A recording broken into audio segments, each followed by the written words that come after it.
how to change this position in the teach model. Here is our finished program. 3 position is here. If you want to change the position, how to change it? We only place here, then moving. We move it exercise, move it here and move it here. Then, if we want to change the position, only press this button. Also, you can change the speed.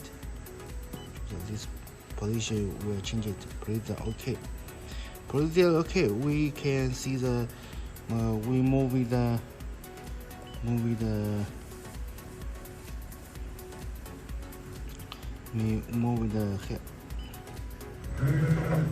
Move it here. Then choose the 3. We just only change the position 3 line.